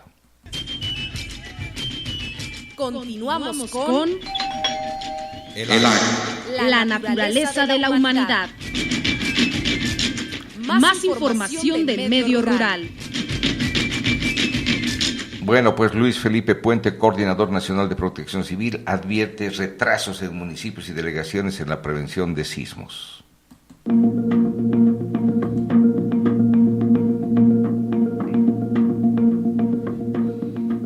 ¿Qué tal? Esta vez Entre Dichos no se encuentra en el estudio de Grupo Reforma y nos encontramos en la sala de crisis de la Coordinación Nacional de Protección Civil, cuyo titular, Luis Felipe Puente Espinosa, se encuentra con nosotros para hacer el balance de los sismos del 7 de septiembre y 19 de septiembre. ¿Cuál es su balance? ¿Qué le parece en términos de avances? ¿Hay avances ya en una cultura de prevención de los desastres? Bueno, muchas gracias primero, don René. Yo creo que sí. Lo primero que tenemos que reconocer es la cultura de la protección civil en la sociedad civil. Indiscutiblemente que hay una gran diferencia. Miles de estructuras colapsadas en Chiapas y en Oaxaca, primero con el sismo 8.2 del día 7 de septiembre, y el 19 de septiembre vuelve a temblar en este país y tenemos 10,000 estructuras con daños en la Ciudad de México, 38 colapsos totales, y de alguna manera el resultado es que la sociedad primero supo qué hacer casi al instante que empezó a sentir el temblor, sobre todo en la Ciudad de México, que no nos dio tiempo de una alerta temprana porque fue muy cercano aquí en el estado de Puebla. El del Istmo de Tehuantepec del 7 de septiembre fue a una distancia mucho mayor que permitió que las alertas sonaran y que la gente se activara. Estas activaciones casuales hicieron de que miles de ciudadanos salvaran la vida. ¿Por qué? Porque ante el número de colapsos que se dieron, ante la inmensidad de los dos sismos, el número de personas que perdieron la vida comparado con otros países, no con México particularmente, porque no lo compararía con el sismo de 1985, cuya preparación en los niveles de construcción, cuya preparación en la sociedad no fue la misma. Recordemos que a partir de 1985 hubo una nueva forma de construir en este país y bueno, ahí cambiaron un poco las cosas. Yo estoy impresionado porque en Ometepec, Guerrero, tuvimos un sismo 7.2, se cayeron 2,000 casas más o menos y no tuve un solo persona que ha perdido la vida. Estos fueron dos sismos muy importantes porque el del Istmo de Tehuantepec pegó exactamente en la parte central del Istmo, Chiapas, Oaxaca. Pueblos como Juchitán, Ixtaltepec, Ixtepec, en el estado de Oaxaca, perdieron el 80% de su infraestructura, viviendas, mercado, iglesia, escuelas. Quiere decir, solamente el 20% de la población en esas zonas se quedó con una casa con daños, ni siquiera totalmente bien. Déjame hacer una pregunta. Pareciera ser que parte del centralismo que caracteriza a la República, el sismo del día 19 pareciera haber ocultado el del 7 de septiembre. ¿Tiene usted esa percepción? Sí, bueno, sí se dio por parte de la sociedad porque obviamente nos concentramos en la zona más habitada del país. No solamente la zona más habitada del país, una zona urbana de las más grandes del planeta en cuanto al número de habitantes. Pero menos dañada. Pero menos dañada que lo que nos pasó en Oaxaca y que los que nos pasó en Chiapas. Ahí tenemos poblaciones enteras que perdieron su tejido de vida. La gente va al mercado diario, no hay mercado. La gente manda a sus nietos e hijos a la escuela, no hay escuela, tampoco hay iglesia. Y en esas zonas yo me encontré señoras que me decían, constrúyame la iglesia. Mi casa está muy dañada, pero quiero ir a ver a mi santo. No podían entrar a ver a los santos, estaba la iglesia en condiciones inaceptables. Entonces, no debemos olvidar que los sismos que atacaron a la República Mexicana son dos sismos de gran importancia. Y no debemos valorar más el de la Ciudad de México con respecto a miles de seres humanos que perdieron su vivienda allá en los estados de Oaxaca y Chiapas. Ahora, Luis Felipe, ¿me hace usted el recuento del avance en materia en la cultura, de la prevención de desastres, la adopción de medidas de protección civil? ¿Qué falta? ¿Cuál es la parte donde no hemos avanzado y si no hemos retrocedido, no hemos caminado? Yo creo que es muy importante tomar en consideración algunos elementos que para mí siempre fueron importantes y lo siguen siendo. La Ley General de Protección Civil, adoptada ya por todos los estados del país durante esta administración, me ha costado trabajo porque hay que ir a los congresos locales y hacer que se homologue la Ley General de Protección Civil a la Ley Estatal de Protección Civil. ¿Qué nos falta entonces? Bajar al nivel de delegaciones y de municipios, donde ahí sí tenemos todavía en el conocimiento de la autoridad un atraso en el que tenemos que seguir trabajando. Quiere decir, ya en los estados, porque he visitado, dijéramos que todos los estados del país frente a una posible vulnerabilidad, desde un tornado hasta un huracán, hasta un sismo, y hemos tenido en todo el territorio nacional fenómenos que han afectado estados y he consolidado un trabajo con los gobernadores que van caminando a una mejor organización operativa y mejor entendimiento de lo que hoy en el mundo se llama gestión integral del riesgo, que es cómo me prevengo, cómo atiendo y cómo levanto aquello que haya sido afectado. Pero, en su opinión, ya hay una cultura, es decir, yo echo de menos prácticamente los simulacros en México tienen un carácter conmemorativo, no tienen un carácter cultural. Habría que aumentar los simulacros, habría que tener educación escolar en materia de riesgos. Hemos estado insistiendo mucho, primero en los medios de comunicación. Hemos avanzado impresionantemente porque muchos medios hoy están emitiendo recomendaciones permanentemente, sobre todo los electrónicos, que esos son los que tienen la posibilidad de estar diario en contacto con la gente, sin costo, que esto es muy importante, sin costo alguno para el Sistema Nacional de Protección Civil, que si no forma parte del gasto del Gobierno de la República. Lo que he negociado yo con los medios de comunicación, con ustedes, es apóyenme publicando infografías, publicando algunos spots que permita que la gente vaya entendiendo cuál es su propia responsabilidad. La responsabilidad del Sistema Nacional de Protección Civil empieza por el hogar mismo. Tenemos que estar conscientes cómo construimos o cómo compramos nuestra vivienda, dónde la construimos, en qué lugar es de riesgo o no es de riesgo. Por ejemplo, les he dicho, por todo el país, vivir en la orilla del río es un riesgo porque dicen es el río seco por algún tiempo, pero va a volver a llover. Bueno, pues son reflexiones que se hace precisamente de Luis Felipe Puente. Sí, pero necesitamos una nueva cultura, eso sí, y con más seriedad. La verdad es que se dice de última hora. Bien, vamos al tema del Partido de la Revolución Democrática, que el día de ayer tuvo su sesión privada o a puertas cerradas sobre diversos temas. Y bueno, pues vamos con Salvador Mojica también, que es parte integrante de la dirección estatal del PRD. ¿Cómo estamos? Me da gusto saludarte. Muy buenos días. Buenos días, Luis. Un gusto saludarte a ti y a todo tu auditorio. Gracias, muy amable. ¿Cuáles fueron los principales acuerdos o los temas que estuvieron en la agenda el día de ayer en la sesión de todos los lunes del PRD en el estado de Guerrero? Sí, Luis, muchas gracias.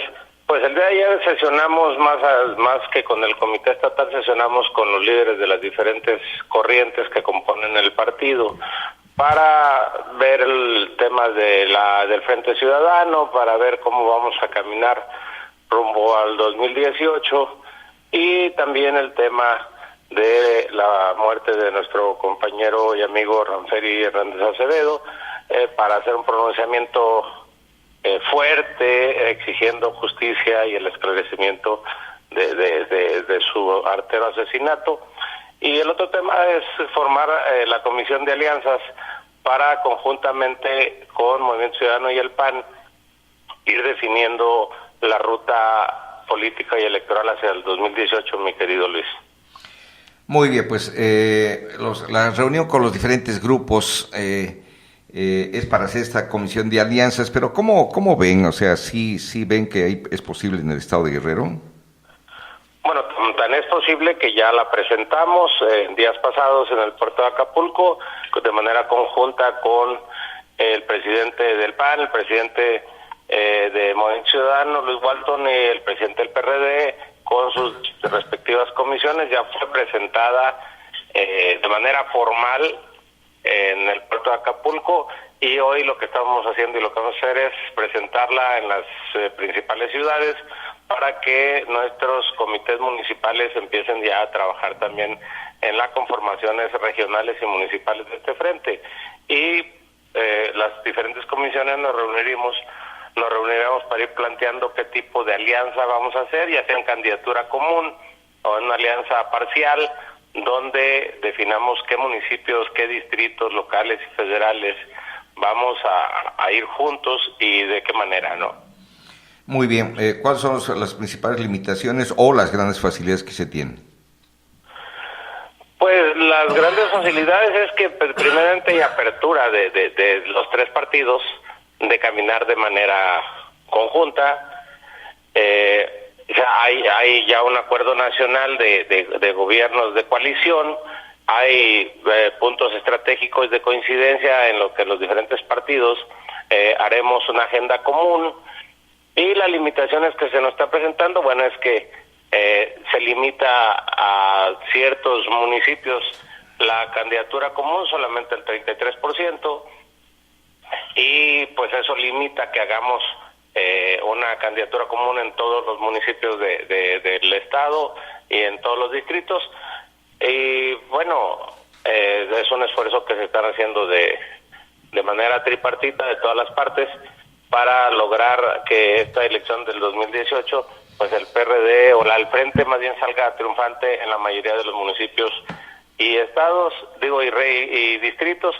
Y obviamente hasta ahorita una de las limitantes es también que vamos a caminar sin candidato hasta que esté ya el método de selección de los mismos, los cuales seguramente para eso son las comisiones, para que se discuta el proceso y la estrategia de cómo se van a elegir. Pero de ahí en adelante los tres estamos en común acuerdo de caminar juntos hacia la elección del 2018. Bien. ¿Cuál no tuvieron en la agenda acerca del caso Chilpancingo del presidente municipal? ¿No estuvo en algún punto, en asuntos varios o no sé? Sí, en algún punto, y llegó la diputada Silvia Romero de Iguala y nos explicó que ya estaba haciéndose el dictamen para la revocación de mandato. Sin embargo, a la 1:00 p.m. nos comenta del día de ayer, el propio alcalde presentó ya su licencia formal, y entonces eso evitó ya que el Congreso actuara en la revocación de mandato, y se tocó y se informó sobre ese tema, y bueno, ya veremos qué acontece en el tema de Chilpancingo en lo subsecuente, pero creo que se sienta un precedente del mal actuar de los presidentes municipales si no hacen bien su trabajo en gobernar a los municipios de manera eficiente. ¿No podrá estar en la picota o en la mirada Evodio Velázquez? Debe 200 millones de pesos de luz, entre otras cosas. No lo sé, veremos cómo se desenvuelve este tema. Yo creo que no tendría por qué ser rehén de una situación que pase en Chilpancingo, el actuar del PRI de manera facciosa hacia los demás municipios. Todos tendrán la oportunidad de presentar pruebas de descargo, de presentar sus informes en sus municipios, y que tampoco sea un acto de persecución para municipios que no son afines a su partido. Esperemos que así sea y que no solamente se tome como pretexto y empiece a enjuiciarse sin razones reales a muchos de nuestros presidentes municipales. Muy bien, entonces eso es lo que tienen de inmediato, ver la cuestión de las alianzas y cuál sería el método de elección o selección de sus candidatos. Sí, ya una vez conformada nos iremos sentando con los diferentes partidos y veremos cómo pondremos en la mesa cuáles son las prioridades de cada partido para nombrar a los candidatos y la mecánica cómo se van a elegir. Eso es lo que ahorita está en la mesa. Tenemos de aquí al 15 de noviembre para presentar nuestro plan de acciones hacia la elección del 2018. Una pregunta nada más. ¿Es posible que pudieran tener alguna relación con Morena? ¿Les permite esto o absolutamente nada? No, ya a estas alturas están registradas ante el Instituto Electoral los diferentes frentes o alianzas. Ya no hay vuelta atrás, ya no hay posibilidades de con Morena ir en candidaturas formales al menos. No sé si en algún municipio alguien decida ir de facto, pero ya legalmente están registradas los frentes o las alianzas y ya no hay vuelta atrás en las posibles alianzas con Morena. Bueno, pues vamos a estar pendientes, le damos seguimiento. Muchas gracias por tu deferencia. Gracias, Salvador Mojica. Buenos días. A la orden. Gracias, buenos días. Salvador Mojica, del Partido de la Revolución Democrática. Y bien, pues vamos con más información, amigas y amigas. Pues tenemos que reconocer y decirlo en voz alta, si vale el término, los derechos civiles y políticos de la mujer en México, que adquiere la mujer mexicana. En un día como hoy, en 1953, las mujeres mexicanas adquirieron la plenitud de derechos civiles y políticos. Fue durante el gobierno precisamente de don Adolfo Ruiz Cortines. ¿Cómo la ven? Y bueno, pues precisamente desde principios del siglo XX las mujeres mexicanas empezaron a organizarse y demandar derechos de igualdad. A principios de los años 20, estados como Tabasco, Chiapas y Yucatán dieron la oportunidad a mujeres de votar y ser candidatas en puestos de representación popular. Para 1947 se modificó el artículo 115 constitucional, en el cual mencionaba la facultad de las mujeres para participar en elecciones municipales. Aunque estos cambios significaron un palpable progreso en los derechos de la mujer, fue hasta 1953 cuando se otorgó el derecho de sufragio para las mujeres. Fue durante el gobierno de don Adolfo Ruiz Cortines cuando México adoptó los postulados de la Convención de los Derechos Políticos de las Mujeres, los cuales fueron negociados en el marco de las Naciones Unidas. Bueno, pues muy larga ha sido la lucha de las mujeres para lograr llegar sobre todo a disfrutar de los derechos que se tienen hoy en día, aunque todavía quedan muchas cosas para hacer lograr y al tener un sistema político con igualdad de oportunidades. Vamos a una pausa.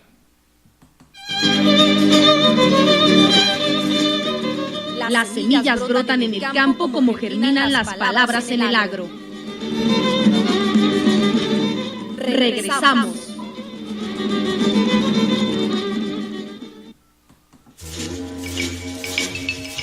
El agro. Es un programa dedicado al campo. Los campesinos siembran y nosotros consumimos.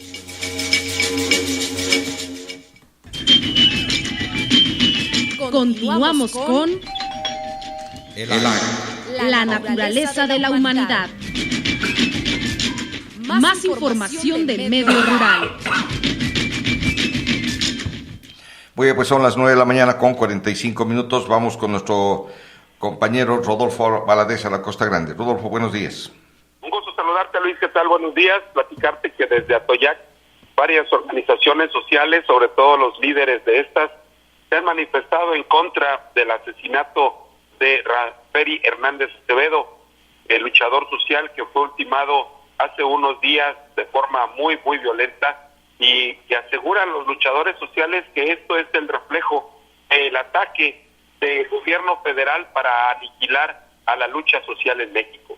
Ellos aseguran que lo ocurrido a Raferi Hernández fue producto de su trabajo político que realizaba en favor de los derechos humanos de la gente, por cuidar los derechos humanos de la población, cosas que al gobierno no le gustan. Y por eso, una de ellas, Clemencia Guevara Tejedor, dirigente del Frente de Defensa Popular, se manifestó porque el gobierno federal emita una alerta nacional para proteger a periodistas, a luchadores sociales, a mujeres y activistas, sobre todo por el número de feminicidios, de asesinatos que se han registrado en los últimos meses, no solamente en Guerrero, sino en todo el país. Ella asegura que es necesario que las organizaciones sociales, tanto nacionales como extranjeras, que convergen en nuestro país y en el estado de Guerrero, se unan, que se dejen de envidias y de diferencias y que se unan para presionar al gobierno federal para que cese a través de su brazo armada, que es el crimen organizado, toda esta ola de asesinatos en contra de los activistas. Ella aseguró que mientras los luchadores sociales permanezcan distanciados y divididos, las cosas no van a mejorar y van a ir de mal en peor, porque al gobierno lo que le interesa es deshacer la lucha social, porque como ella dice, se han convertido en la piedra del zapato de los políticos y de los gobernantes, porque siempre están señalando los errores y criticando los abusos y defendiendo a la población. Hay un sentimiento fuerte aquí en Atoyac, Liz.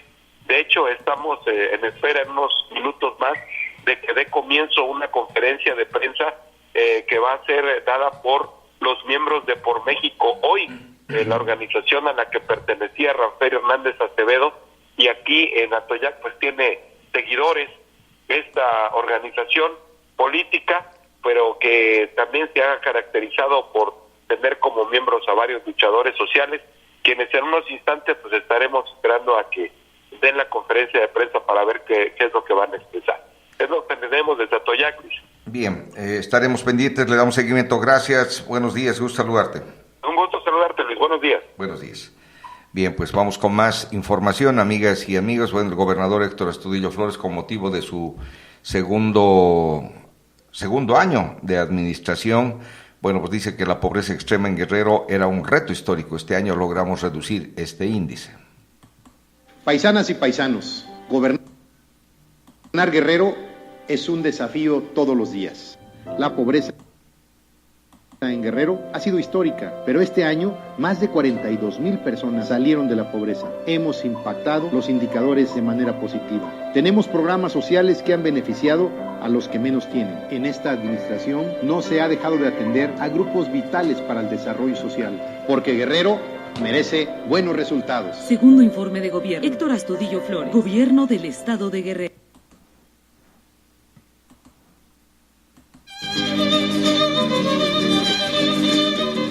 Las semillas brotan en el campo como germinan las palabras en el agro. Regresamos.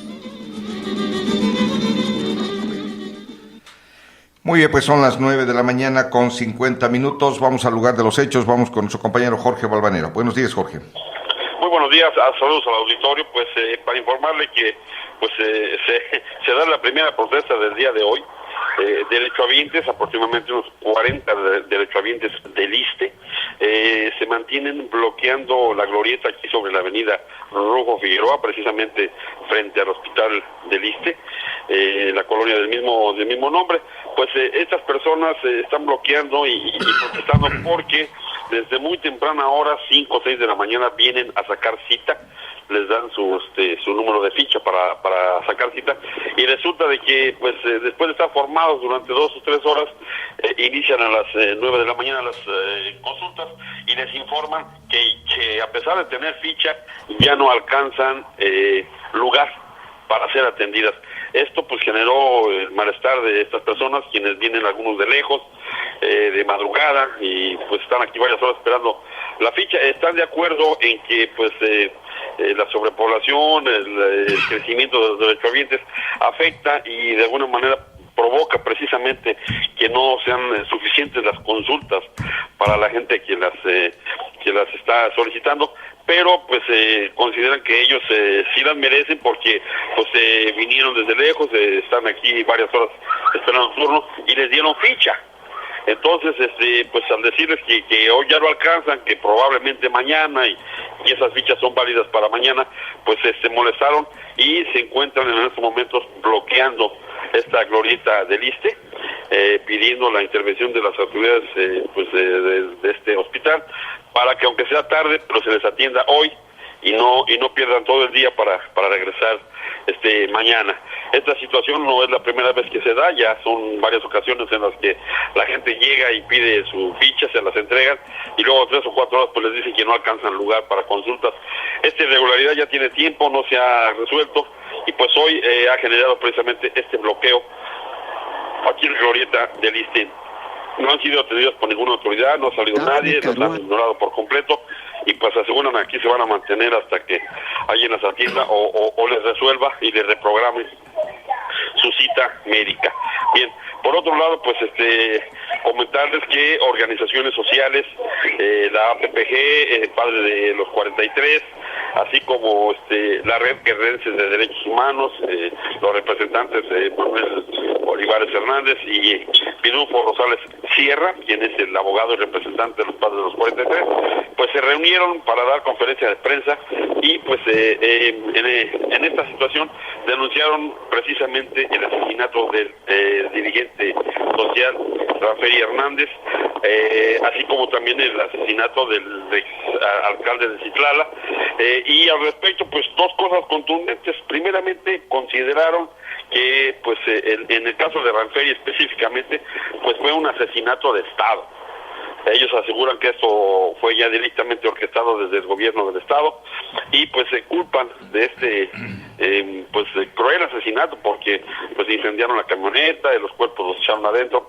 Consideran que esto pues culpan definitivamente a los tres niveles de gobierno. Esta situación pues se une también a protestas de diferentes sectores sobre esta situación, exigiendo justicia y exigiendo pues que se esclarezcan los hechos y se detengan a los culpables.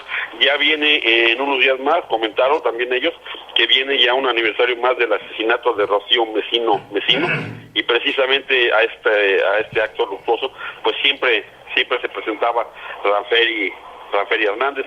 En esta ocasión no va a ser así, por lo cual pues exigen una investigación profunda, rápida y con resultados, así como también pues la detención de los presuntos responsables y castigo para los mismos.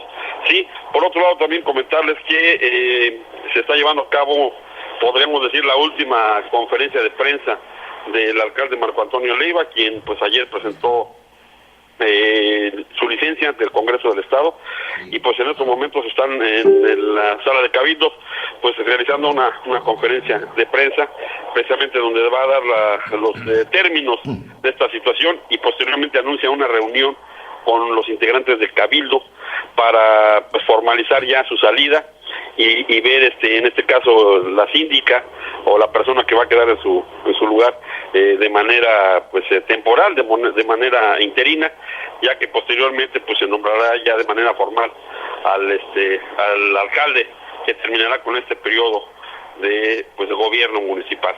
Les informo también que hoy el gobernador se encuentra en el puerto de Acapulco, allá tiene actividades y pues aquí en Chilpancingo estamos al tanto de cualquier acontecimiento o protesta que se dé aquí en Chilpancingo. Hasta el momento es la información. Ok, muchas gracias. Buenos días, Jorge Barrera. Buenos días. Buenos días y saludos al auditorio. Gracias. Bien, pues vamos con más información, amigas y amigos. Vamos con nuestro compañero Jenner Santos. ¿Cómo estás, Jenner? Buenos días. ¿Qué tal, Luis? Buenos días al auditorio. Pues, Luis, retomando este tema del alcalde de Chilpancingo, el día de ayer, pues finalmente se concretó lo que se venía ya rumorando desde el fin de semana. Ayer el alcalde Marco Antonio Leiva presentó su solicitud de licencia para separarse del cargo por tiempo indefinido y el argumento que dio el presidente, todavía el presidente, pues fue por motivos personales. A tarde de ayer los diputados Iván Pachuca Domínguez, quien es presidente de la comisión instructora, y Cuauhtémoc Salgado Romero, pues integrantes de la misma, informaron que Leiva Mena presentó su licencia para separarse del cargo y esta pasará al pleno el día de hoy y será pues, la revisión de esta remoción. También Iván Pachuca señaló que también el día de hoy va a ser analizada esta solicitud por parte de la comisión de la Junta de Coordinación Política y la Comisión de Asuntos Políticos y Gobernación. Agregó que esta solicitud pues será turnada a la Comisión de Asuntos Políticos para que después los diputados que la integran, y es Rosa Coral Mendoza Falcón, María de los Ángeles Galeana, Eduardo Cueva Ruiz, Magdalena Camacho y Héctor Vicario, van a ser los que emiten el dictamen y posteriormente votar si se aprueba o no la solicitud de licencia de Marco Antonio Leiva. De aprobarse pues esta licencia quedaría como interina por ley la primera síndica Cristina Morales Nicolás y de ahí se analizará si acepta o no el alcalde suplente, que es Jesús mandará una terna para que se designe al sustituto. Sobre este mismo, Luis, hay que comentar que el día de ayer el grupo de empresarios de la Coparmex acudió también al Congreso a presentar una solicitud para que se agilice y también se remueva al alcalde Marco Antonio Leiva, en el sentido de que el suplente Jesús Tejeda pues es parte de esta agrupación empresarial de Coparmex. Sin embargo, pues hay rumores de que podría quedar por unos meses, en el sentido de que o se sospecha, se rumora que Tulio Pérez pues va a ser el próximo alcalde para que culmine este periodo que va a dejar Marco Antonio Leiva, Luis. Bueno, pues vamos a estar pendientes porque serán 3 sesiones del Congreso donde se aprobará el día de hoy la licencia primero de Marco Antonio Leiva, la propuesta y obviamente la toma de protesta. En términos reales sería el empresario Jesús Tejeda el suplente, pero bueno, sin embargo, pues en cosas políticas cambian las cosas. Así es, Luis, es el rumor que se anda circulando de que podría ser Tulio Pérez Calvo quien ocupe este puesto, alcalde sustituto o alcalde pues interino por un máximo de un año, y recordemos que es el tiempo electoral del 2018, y también recordemos pues que en este país, en este estado, los rumores son casi verdades. Recordemos que este fin de semana pues andaba circulando este rumor de que Leiva Mena presentaría ante el Congreso su licencia. Primero se decía que pues lo iban a destituir, lo iban a revocar. No fue así. Él presenta la licencia. Al parecer el alcalde pues quiso buscar la salida política, la salida que menos le afectara, ¿no? Y presenta su licencia por motivos personales. Él no puede renunciar. Recordemos que los cargos de elección popular no se renuncian, pues por eso presentó esta licencia, Luis. Muy bien, pues vamos a estar pendientes, le vamos a dar seguimiento y como decía Tulio Cicerón, en política solo puedes estar seguro de una cosa, que jamás puedes estar seguro de nada. Así es, Luis. Ayer también los dirigentes, o más bien la dirigencia panista, fijó postura contra todo este rollo de la inseguridad que se viene dando. Y ayer, por fin, el PAN se reveló al PRI, se le reveló al gobierno del Estado, llamó al gobernador Héctor Astudillo a que reconozca que está siendo rebasado por la delincuencia organizada y le pidió que le exija a la Federación que le mande un comisionado o un delegado de seguridad para que atienda este asunto, este problema de la inseguridad que se vive en Guerrero, y pues le llamaron al gobernador a que cumpla con esta promesa que él hizo durante su campaña de orden y paz. Fue un llamado que hicieron en una conferencia de prensa ayer los panistas dirigidos por su presidente Marco Antonio Maganda Villalba, lamentó, más bien condenó y también exigió justicia por el asesinato del luchador social Rafael Hernández, de quien dijo que fue uno de las personas que pues tuvo que más bien hizo trabajo para la democracia del Estado, por lo que dijo pues que el Guerrero ya no puede seguir viviendo en esta ola de violencia e inseguridad, no solamente porque se asesinan a dirigentes sociales y políticos, sino también porque día a día están matando a ciudadanos en todo el Estado, Luis. Bueno, pues hay que reconocer también que la licencia que solicita al Congreso del Estado Marco Antonio Leiva, hay que reconocer públicamente y con mucha honestidad, se debe también a la serie de políticas públicas fallidas que han sido criticadas permanentemente por diversos sectores de la sociedad y que pues era ya insostenible cuando el gobernador Héctor Astudillo Flores tuvo que recurrir con la cuestión de la basura, con una acción emergente. No se logró finalmente el convenio con Tixla y Eduardo Neri, estos dos municipios, de hacer un solo basurero intermunicipal, y también ver los problemas de las calles con baches, de los problemas al interior de su administración con con tanto ambulante y sin poder tener el control de los ingresos diarios que se tienen. Y bueno, pues la verdad es que se fue minando poco a poco su administración. Y por último, Coparmex ayer a las 11 de la mañana convocó a una conferencia de prensa precisamente para ratificar precisamente la dimisión o la renuncia o la que pida licencia el alcalde Marco Antonio Leiva. Y bueno, pues habrá dicho, bueno, si ya no tengo el apoyo del gobernador, ¿para qué sigo? No, adelante. Así es, Luis, pues, y en ese sentido, pues digamos, se arreglan las cosas.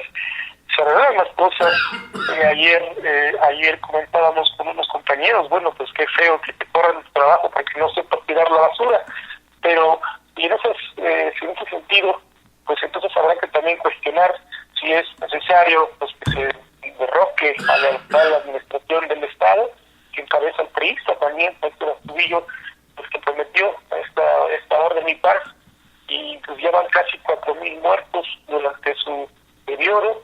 Pues habrá que analizar o que también reconsiderar que se le puede pedir su solicitud de revocación del cargo para que pues los ciudadanos avancen tranquilamente por la entidad. Bueno, también hay que reconocer de que esto podría servir para que muchos pongan sus barbas a remojar. ¿Cómo la ves? Muchos alcaldes. Así es, claro, porque es una situación generalizada, no simplemente en Chilpancingo, pero también pues, toda la entidad, ¿no? Sin embargo, algo muy visible que se nota a todos los días es que ningún alcalde critica a la actual administración. ¿Por qué? No sabemos. El propio PRD no ha levantado la voz. Sin embargo, pues aquí lo de la remoción de Marco Antonio Leiva, pues sería la primera vez, algo histórico, si fuera así, entrara o avanzara esta remoción, es que sería por primera vez que un partido que está en el gobierno, que tiene mayoría en el Congreso, pues tumbaría a uno de los suyos, ¿no? Es decir, ese dictamen de la Comisión de Estructura que tenía, al parecer iba a avanzar y se iba a derrocar, pues con ese sentido que iban a votar los diputados, la mayoría del PRI. Por ello buscó una salida pues menos afectada políticamente el alcalde Marco Antonio Leiva. Bien, ¿qué tenemos de agenda para hoy? Hoy sería a las 4 o 5 de la tarde en el Congreso del Estado la toma de protesta del presidente suplente, pero ¿qué más tenemos? Pues hasta el momento, Luis, eso, hay que darle continuidad, estar pendientes, cualquier cosa puede pasar. Al parecer ahorita pues ya se va a tomar protesta el alcalde suplente y preparará el terreno para que llegue pues el próximo presidente que sea Tulio Pérez para culminar un año de gestión que todavía falta. Muy bien, pues te agradezco mucho la deferencia, estamos en contacto. Buenos días, Jenner Santos. Buenos días, muy bueno. Gracias, compañero Jenner Santos de la agencia de noticias Cuadratín. Amigas y amigos, hemos llegado al final de este servicio informativo. Tendremos más información para mañana a las 7 de la mañana. Muchísimas gracias por sintonizarnos en el www.elagro.com.mx y en Facebook Noticias El Agro. Que tengan bonito día. Hasta luego.